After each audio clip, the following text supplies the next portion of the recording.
यह गाथा है बुंदेलखंड की उस वीर भूमि की जहाँ धरती वीरों के खून से सींची जाती थी और जहाँ शूरवीर अपनी मातृभूमि के लिए प्राण न्यौछावर करने को सदा तैयार रहते थे। यह कहानी है उसी भूमि पर जन्मे दो महाबलियों की, जिनके नाम से दुश्मनों के दिल में खौफ पसर जाता था। वे थे आल्हा और उदल। इनकी वीरता का गान आज भी बुंदेलखंड की हवाओं में गूंजता है। यह वह काल था जब दिल्ली की गद्दी पर महाराज पृथ्वीराज चौहान का राज्य था। चारों ओर के कई छोटे बड़े राजाओं ने उनकी अधीनता स्वीकार कर ली थी, लेकिन कन्नौज के राजा जयचंद और कालिंजर के चंदेल नरेश राजा परमाल ने पृथ्वीराज चौहान के सामने अपना सिर नहीं झुकाया था। करीब 1140 ईस्वी के आसपास राजा परमाल का विवाह उरई के राजा वासुदेव की पुत्री मल्हना से हुआ। मल्हना की दो छोटी बहनें देवलदे और तिलका थीं, जिनका विवाह राजा परमाल के दो वीर भाई जैसे सेनापति दक्षराज और वत्सराज के साथ संपन्न हुआ। इस विवाह से रानी मल्हना इतनी प्रसन्न हुई कि उन्होंने देवलदे और दक्षराज के लिए दहपुरवा में और तिलका और वत्सराज के लिए सिरसा में शानदार महलों का निर्माण करवाया। इसी दौरान राजा परमाल ने महोबा को अपनी राजधानी घोषित किया और चंदेल राज्य को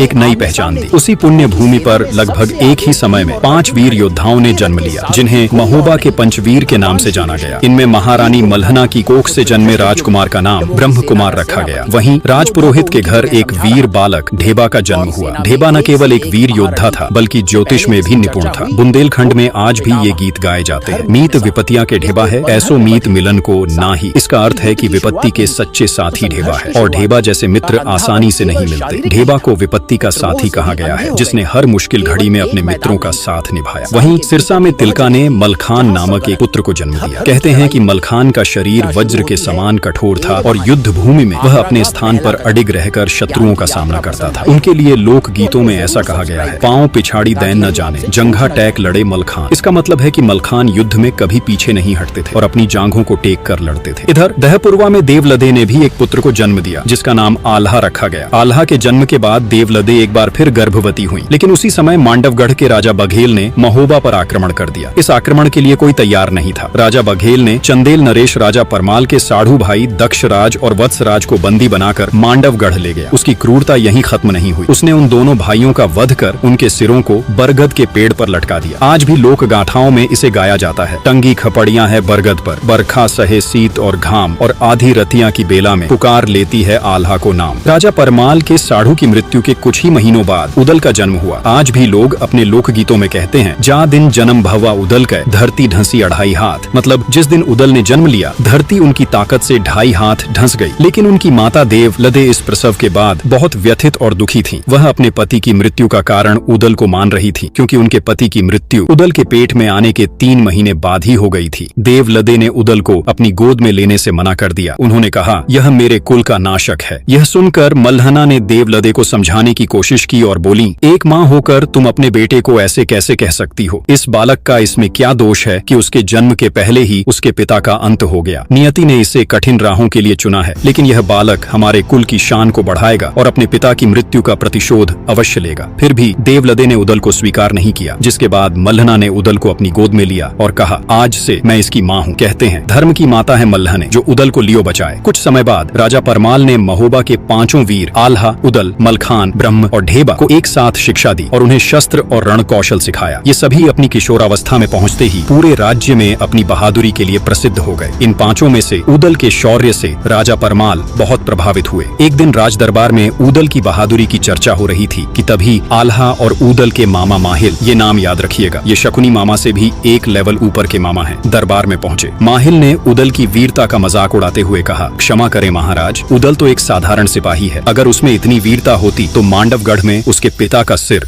यूं लटकता न होता। माहिल ने वह बात बोल दी जो राजा परमाल इन 5 से छिपा कर रख रहे थे। माहिल ने राजा परमाल के सामने एक चुनौती रखी और कहा, महाराज, अगर उदल सच में वीर है तो वह मांडवगढ़ जाकर अपने पिता और चाचा के सिर को वापस लाए और उनका सम्मान पूर्वक अंतिम संस्कार करे, क्योंकि बाप का बैरी जो न मारे ओकर मांस गिद्ध ना खाएं। मतलब जो अपने पिता के हत्यारे का बदला नहीं ले सकता, उसका मांस तो गिद्ध भी नहीं खाते। यह सुनते ही पूरे दरबार में सन्नाटा छा गया। राजा परमाल माहिल को शांत करना चाहते थे ताकि यह बात उदल तक न पहुंचे, लेकिन किस्मत ने खुद उदल को यह चुनौती सुनने के लिए वहां ला खड़ा किया। तभी राजा परमाल ने माहिल को कहा, आखिर तुम चाहते क्या हो कि प्रतिशोध की आग में इनका सिर भी वहीं टंगे मिले? तभी उदल ने दरबार में प्रवेश किया और पूछा, किस बात की चर्चा चल रही है महाराज? माहिल ने उदल को देखा और कहा, प्यारे भांजे, मांडवगढ़ में तुम्हारे किसी अपने की खोपड़ी टंगी है। अब तुम अपनी माँ से जाकर पूछो कि आखिर वह खोपड़ी किसकी है। अब वह सच जिसे राजा परमाल छिपा कर रखना चाहते थे उदल के सामने आ चुका था। ये सुनते ही उदल दरबार छोड़कर तुरंत अपनी माँ देवलद्दे के पास गए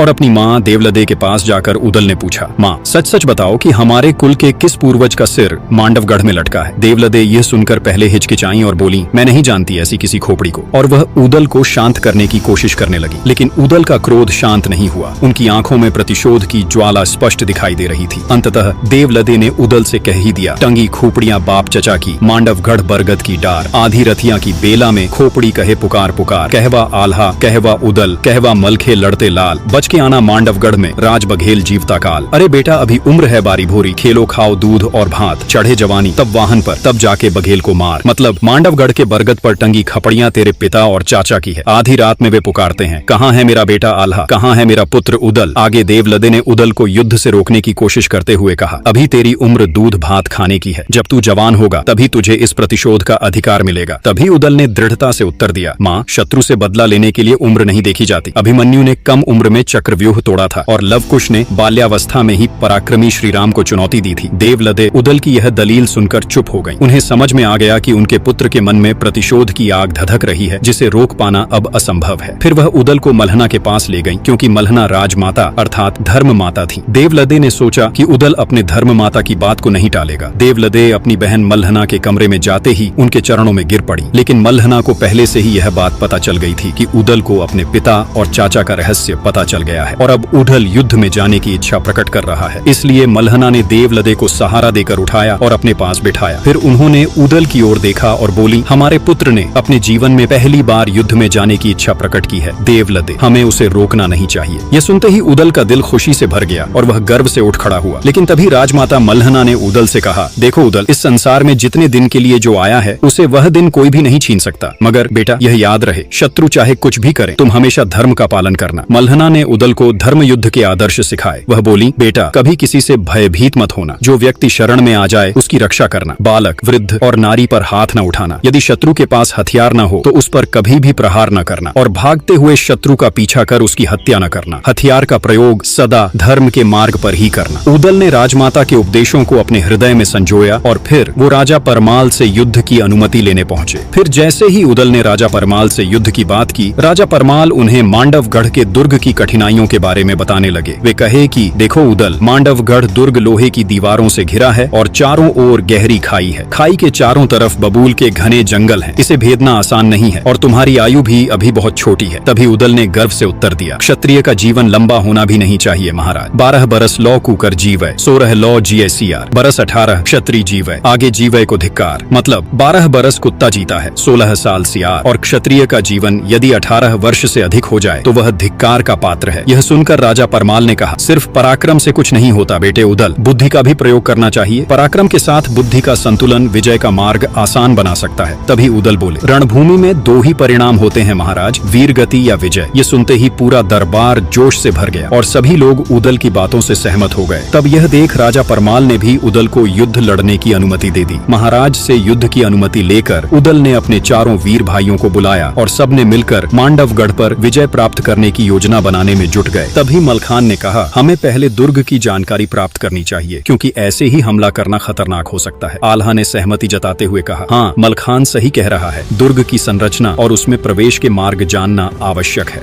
ब्रह्मा ने अपनी बात रखते हुए कहा, अगर हम दुर्ग में किसी को अपने पक्ष में कर सकें तो हमारा कार्य सरल हो सकता है। ढेबा ने उनके प्रस्ताव को समझते हुए कहा, दुर्ग के किसी सैनिक को अपने पक्ष में करना जोखिम भरा हो सकता है। क्या होगा अगर उसने हमारे साथ धोखा कर दिया तो? इन चर्चाओं के बाद सभी ने यह निर्णय लिया कि वे योगी का वेश धारण करेंगे और दुर्ग में प्रवेश करेंगे। 5 भाइयों ने योगी का रूप धारण किया और अपनी माताओं से मिलने गए। योगी के वेश में होने के कारण उनकी माताएं भी उन्हें पहचान नहीं पाईं। उन्होंने इन्हें साधारण योगी ही समझा। इस बीच महोबा के दरबार में राजा परमाल ने आल्हा को महोबा के सेनापति के रूप में चुना। पूरे दरबार में सेनापति आल्हा की जय के नारों से गूंज उठी। तब राजा परमाल ने महोबा के वीरों को उनके घोड़े सौंपे। आल्हा को किलिया, ब्रह्मा को हरनागर, ढेबा को मनोरथ, उदल को बुला नाम का घोड़ा दिया गया और वहीं मलखान को कबूतरी नाम का घोड़ी दिया गया। महोबा की सेना ने युद्ध की पूरी तैयारी कर मांडवगढ़ की ओर कूच किया। मांडवगढ़ के दुर्ग के पास बबूल के घने घने जंगलों में सेना ने पड़ाव डाला। उस दिन सेना का नेतृत्व ब्रह्म कुमार को सौंपा गया, जबकि बाकी चारों वीर उदल, आल्हा, मलखान और ढेबा योगी का वेश धारण कर दुर्ग में प्रवेश करने की योजना बनाने लगे। योगी का भेष होने के कारण कोई उन्हें शक की नजर से नहीं देख रहा था। थोड़े ही समय में वे किले के मुख्य द्वार तक पहुंच गए। वहां तैनात द्वारपाल ने उन्हें रोकते हुए पूछा, आप लोग कौन हैं और यहाँ क्यों आए हैं? आल्हा ने शांत स्वर में उत्तर दिया,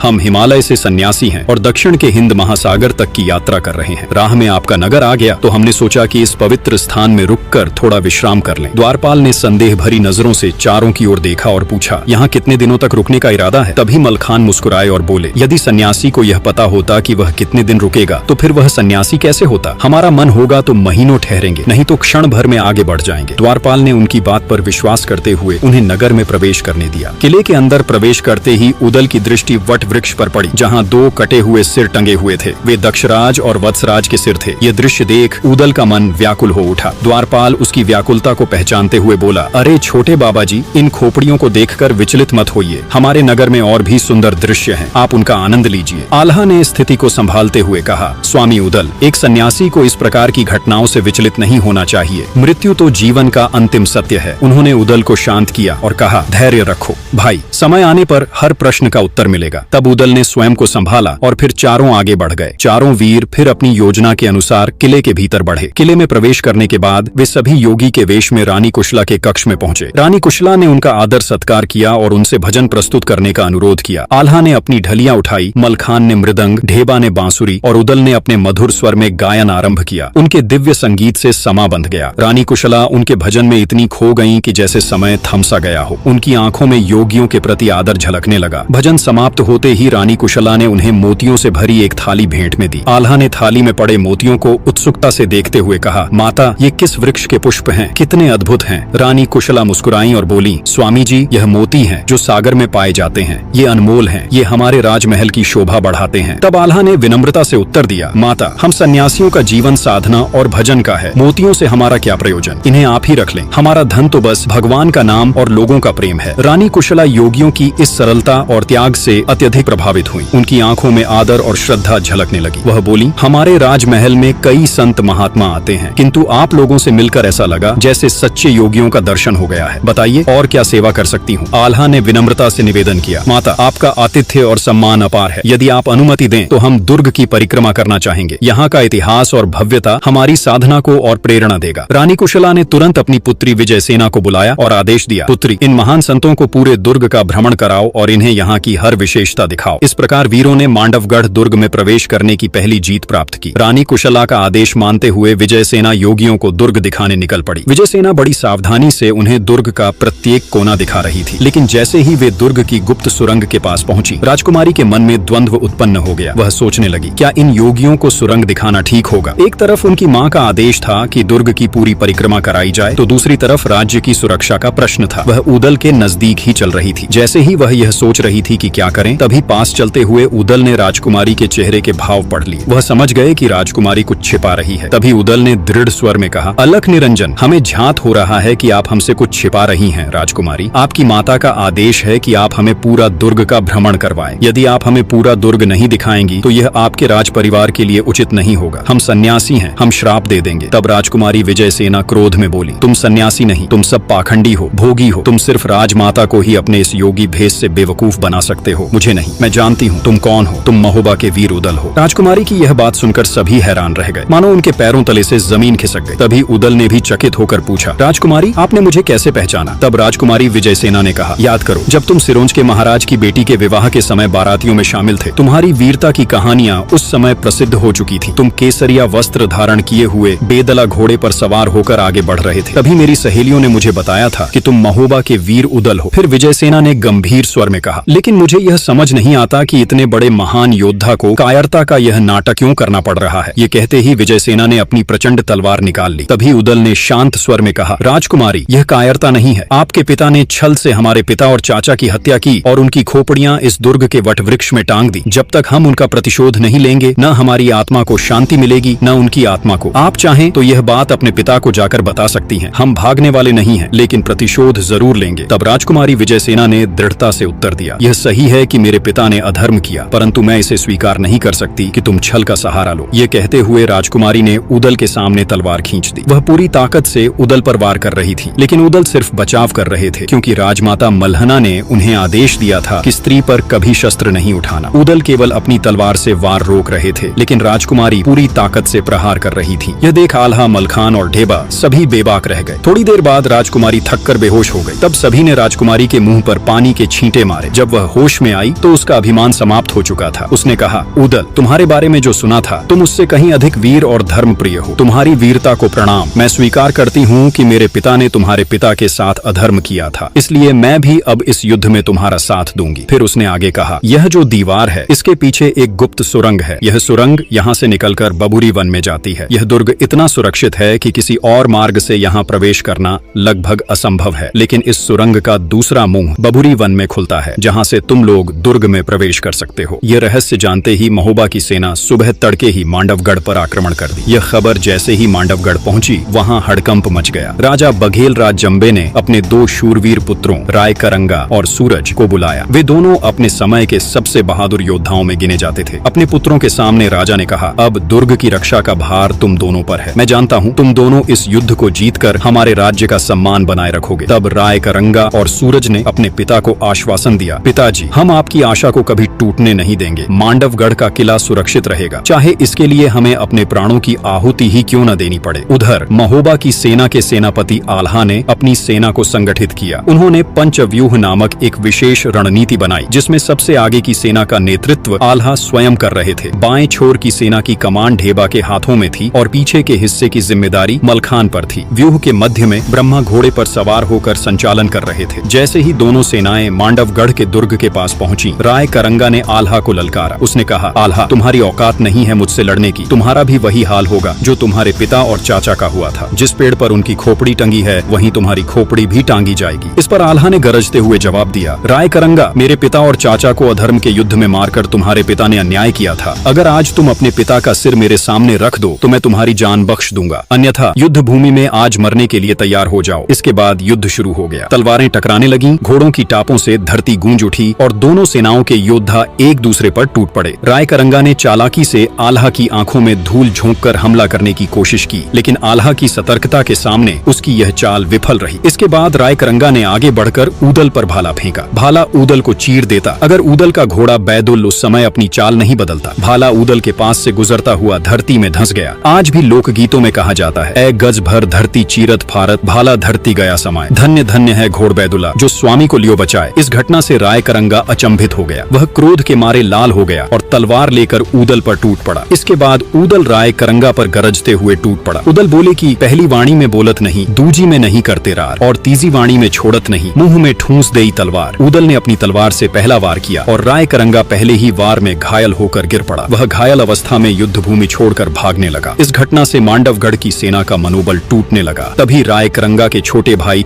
सूरज ने सेना की बागडोर संभाली और आल्हा को ललकारते हुए कहा, आल्हा, इतने सैनिकों की जान गंवाने से क्या फायदा, आओ हम दोनों द्वंद्व युद्ध करें। इस युद्ध का फैसला हमारी ही लड़ाई से हो जाएगा। तभी आल्हा ने जवाब दिया, अगर मैं तुमसे लड़ूंगा तो दुनिया कहेगी कि आल्हा ने एक बच्चे को हराया। तुम्हारे लिए तो मेरा भाई ऊदल ही काफी है। आल्हा के आदेश पर ऊदल सूरज से द्वंद्व युद्ध के लिए तैयार हो गया। दोनों ने तलवारें निकाल ली और एक दूसरे पर जोरदार वार करने लगे। उनकी लड़ाई इतनी तीव्र थी कि तलवारों की टकराहट से आग की चिंगारियां निकल रही थीं। दोनों वीर अपनी पूरी शक्ति और कौशल के साथ युद्ध कर रहे थे। यह घमासान लड़ाई शाम तक चलती रही। सूरज ढलने के बाद आल्हा ने युद्ध रोकने का आदेश दिया। उन्होंने कहा, युद्ध में वीरता महत्वपूर्ण है, लेकिन सूरज ढलने के बाद योद्धाओं का युद्ध धर्म के विरुद्ध है। तब दोनों सेनाएं अपने अपने शिविरों में लौट गईं। आज का युद्ध बिना किसी निर्णायक नतीजे के समाप्त हो गया। फिर अगले दिन सूरज की पहली किरण जैसे ही क्षितिज पर फैली, युद्ध का बिगुल फिर से बज उठा। मांडवगढ़ की विशाल सेना अपने सेनापति राय करंगा के नेतृत्व में पूरी तरह तैयार थी। राय करंगा अब पूरी तरह स्वस्थ हो चुका था और उसने सेना की बागडोर फिर से अपने हाथ में ले ली थी। दूसरी ओर महोबा के रणबांकुरे आल्हा, उदल, मलखान, ढेबा और ब्रह्मा पूरी वीरता के साथ अपने मोर्चे पर डटे थे। युद्ध आरंभ होते ही तलवारें म्यान से निकल पड़ी और दोनों सेनाओं ने गर्जना करते हुए एक दूसरे पर धावा बोल दिया। हर तरफ खून की धाराएं बहने लगी और भूमि रक्त से लाल हो गई। आज भी लोक गीतों में यह प्रसिद्ध है, भुजा बहादुर फड़कन लागे, नाचन लगे मुच्छ के बाल, कट कट मुंड गिरे खेतन में, उठ उठ रुंड करे तकरार। वीरता और बलिदान का नृत्य युद्ध भूमि पर अपने चरम पर था। योद्धाओं की भुजाएं तलवारें चलाते हुए थकने का नाम नहीं ले रही थी। दोनों सेनाओं के बीच लड़ाई जारी थी, लेकिन जीत किसी की ओर झुकती नहीं दिख रही थी। तब आल्हा ने उद्दल को रायकरंगा के सामने जाकर लड़ने का आदेश दिया। उद्दल ने जैसे ही रणभूमि में कदम बढ़ाया, रायकरंगा यह देख चकित रह गया, क्योंकि पिछले दिन वह उद्दल के एक ही वार से घायल होकर युद्ध मैदान छोड़कर भाग गया था। आज उसने अपनी तलवार खींचते हुए गरज कर कहा, आजा उद्दल, आज तेरा अंत निश्चित है। रायकरंगा अपनी तलवार के प्रहारों से उद्दल पर लगातार हमला करता रहा, लेकिन उद्दल उसकी हर चालाकी को समझ चुका था। वह रायकरंगा को किसी भी हाल में थका देना चाहता था। उद्दल उसकी हर चाल को बड़ी चतुराई से विफल करते हुए खुद को बचाता रहा। जैसे ही रायकरंगा धीमा पड़ने लगा, उद्दल ने अपनी तलवार से एक जोरदार वार किया और रायकरंगा का सिर उसके धड़ से अलग कर दिया। रायकरंगा की मृत्यु ने मांडवगढ़ की सेना का मनोबल तोड़ दिया। वे रणभूमि छोड़कर भागने लगे। सूरज ढलने को था, लेकिन उस दिन का निर्णायक पल शाम से पहले ही बीत चुका था। महोबा की सेना ने उस रात अपने विजय का जय घोष किया, लेकिन आल्हा और उद्दल से ईर्ष्या करने वाला उनका मामा माहिल युद्ध की झूठी खबरों के साथ राजा परमाल के दरबार में पहुंच गया। वहां उसने झूठी अफवाह फैला दी कि आल्हा और उद्दल युद्ध में मारे जा चुके हैं, उनके सिरों को काटकर फेंक दिए गया है। यह सुनते ही देवलदे और मल्हना शोक में डूब गई। पूरा महल शोकाकुल हो गया। तभी एक दूत महल में प्रवेश कर रायकरंगा का कटा हुआ सिर थाली में रखकर राजा परमाल के सामने प्रस्तुत किया। यह देखते ही माहिल का झूठ पकड़ा गया। तब माहिल डर कर महल से भाग गया। उसका षड्यंत्र एक बार फिर सफल नहीं हो पाया। इधर अगले ही दिन महोबा की सेना ने मांडवगढ़ के किले पर फिर से हमला कर दिया। उस दिन राजा जंबे ने अपने सेनापति सूरज को युद्ध में भेजा, लेकिन सूरज युद्ध की पहली घड़ी में ही मलखान के हाथों मारा गया। अब महोबा की सेना को रोकने वाला कोई नहीं था। तब महोबा की सेना ने किले को चारों तरफ से घेर लिया। यह खबर मिलते ही राजा जंबे भयभीत हो उठा। उसने सहजो जोगिन को बुलाया। सहजो जोगिन, जो काली शक्तियों की उपासक और तंत्र मंत्र की ज्ञानी थी, राजा जंबे के सामने उपस्थित हुई। राजा ने कहा, जोगिन, कुछ ऐसा करो कि यह युद्ध बिना मैं लड़े ही जीत जाऊं। सहजो ने राजा जंबे को आश्वासन दिया और बोली, महाराज, मेरी सिद्धियों के सामने कोई वीर टिक नहीं सकता, और यह तो केवल छोटे बालक हैं। ऐसा कहा जाता है कि सहजो ने अपनी तंत्र शक्तियों से उद्दल को भेड़ में बदल दिया और उसे गुरु झिलमिल की मढ़ी में बांध दिया। उद्दल के गायब होने पर आल्हा चिंतित हो गए। उन्होंने उसकी खोज में अपने लोगों को भेजा, लेकिन कोई भी उद्दल का पता नहीं लगा सका। तभी बाबा गोरखनाथ ने अपनी दिव्य दृष्टि से आल्हा को पूरी घटना के बारे में बताया। गुरु गोरखनाथ के कहने पर आल्हा ने मलखान और ब्रह्मा को गुरु झिलमिल की कुटिया में भेजा। दोनों ने वहां योगियों का भेष धारण किया और भजन गाना शुरू कर दिया। उनके मधुर स्वरों से प्रसन्न होकर गुरु झिलमिल ने कहा, वरदान मांगो वत्स। तभी ब्रह्मा ने निवेदन किया, गुरुदेव, सहजो जोगिन ने हमारे भाई उद्दल को भेड़ बना दिया है और उसे आपकी मढ़ी में बांध दिया है। कृपया उसे उसकी असली अवस्था में लौटा दें। गुरु झिलमिल ने हंसते हुए कहा, बस इतनी सी बात। फिर उन्होंने अपनी सिद्धियों का प्रयोग किया और उद्दल को फिर से मनुष्य बना दिया। अब उद्दल के लौटते ही महोबा की सेना ने मांडवगढ़ के किले पर जोरदार हमला कर दिया। किले का मुख्य द्वार तोड़ दिया गया। महोबा के रणबांकुरों ने दुर्ग के हर कोने में दुश्मन सेना का सफाया कर दिया, लेकिन जब वे महल के अंदर पहुंचे तो राजा जंबे कहीं दिखाई नहीं दिए।